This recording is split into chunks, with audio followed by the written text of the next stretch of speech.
Today's topic, catfish reels, and why there's a good chance I think I'm going to upgrade in the near future. Today, my rant is brought to you by 5 Hour Energy. Thank you for keeping me coherent. When it comes to my catfish reels, there's two that I use. I have 6 of the Penn 310 GTI, and I have 3 of the Penn US Senator 113. Specs on the 310. It's a 4.3 to 1 gear ratio. It weighs about 16 ounces empty, holds 325 yards of 15-pound monofilament, and the way it came has roughly 11 pounds of drag. 113. 4.3 to 1 gear ratio. So same. 325 yards of 50-pound monofilament. Yikes. So there's a big jump in size capacity. It's also a big jump in weight. This weighs about 30 ounces. 16, 30. 325 yards of 50-pound, 325 yards of 15-pound. 27 pounds of drag. This now is about 18.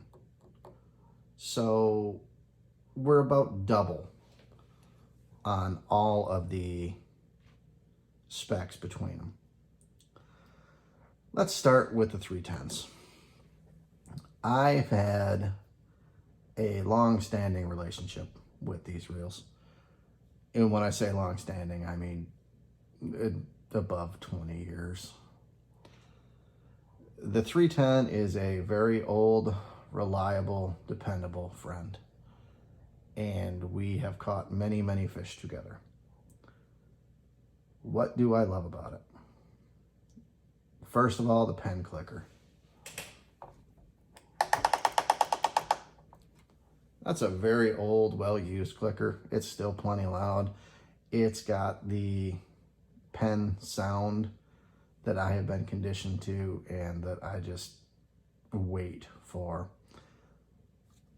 Love it. It casts relatively well for what it is. I think the drag, I upgraded the drag stack. The only thing I've ever done on my 310s, other than routine yearly maintenance, the only part I have ever replaced was the drag stack.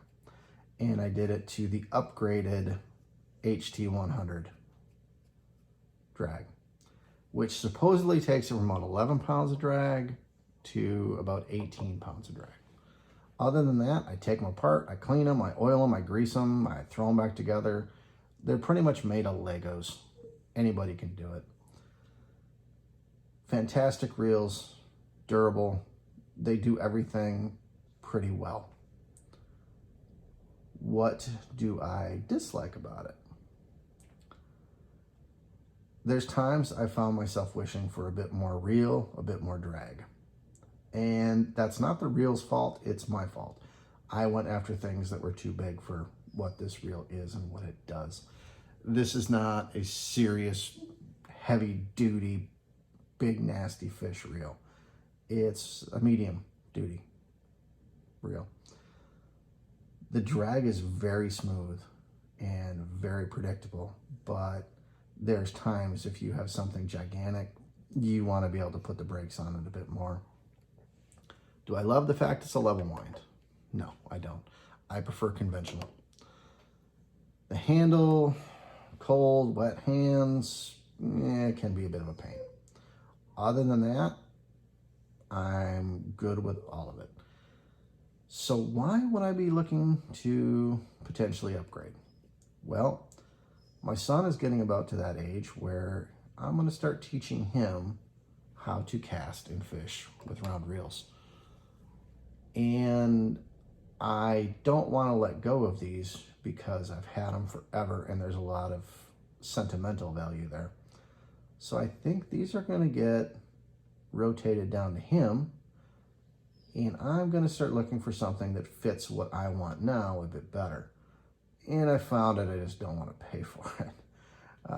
Looking at you, Avid SX. So, am I getting rid of them? No. Am I upgrading for myself? Yes. Would they be going down to a little monkey? So they're not leaving. They're just going to be building a new relationship with a new owner. The 113. I looked into these when I started getting a bit undergunned on the big, nasty, ugly stuff I was going for on this. And I started getting a little bit of flex in the frame and just didn't have enough drag and didn't have enough line, big enough line. I don't fish braid. I fish mono. Big shaka, 50 pound, 20 pound Andy Monster. I've got the other three lined up with 30 pound Andy Monster. Braid to me has been nothing but a nightmare. Where I fish and how I fish, there's a lot of broken, jagged concrete, and it's got rebar hanging out of it. And if braid even looks sideways at that stuff, it pops. And I found even the 20 pound Andy Monster was substantially more abrasion resistant than 80 or 100 pound braid. So we have parted ways. 50 pound Andy Monster is tough stuff. These reels cast amazingly well, even with this thick, stiff Andy Monster on them. I started getting into bigger fish, and I knew I needed to upgrade to something, and I swear I'm not on Penn's payroll. I started looking around, and I found a few different reels I liked, and they were all okay. I fished a friend's 113 and really liked it. It just felt similar, but much nicer fit and finish. This just feels very good in hand. And what really sold me, other than the mechanics being more or less the same between them, the Penn clicker that I just have come to know and love was still there. When I fished this reel, my first thought was, it's way too big. And when I brought in a sturgeon on it, I realized maybe it's not. I loved the drag. I loved the substantially greater drag and how it was still as smooth as what I was used to. This may not be the highest drag, but it is beautifully smooth. This was very much in the same vein. I don't adapt to change well. I am very much a creature of habit. I get set in my ways and stuck in my groove, and I'm very guilty of that. I admit it freely. This felt very similar. So to me, it was kind of a no-brainer. The handle, a little larger, very soft and spongy, great with cold, wet hands, no issues there. Spool disengagement, very similar, very positive. Free spool on this. You can spin it for several seconds. It's just, it's fantastic. This reel is just really nice. I love how it feels to fish it. It does have the little pop-up ears for a harness. Never used it. I think it looks cool, but when you're palming the reel, they get in the way and they're a pain. There's a couple of sturgeon I probably could have used the harness on, I'll be real honest, but didn't use it. So I really liked the jump into the 113, and I wish I could use it a bit more universally, but it is pretty big and heavy, and it is unfortunately kind of left when I know I'm going for something 50 pounds or more, let's say. If I know I'm going for great big nasty ones, this is the only one I grab.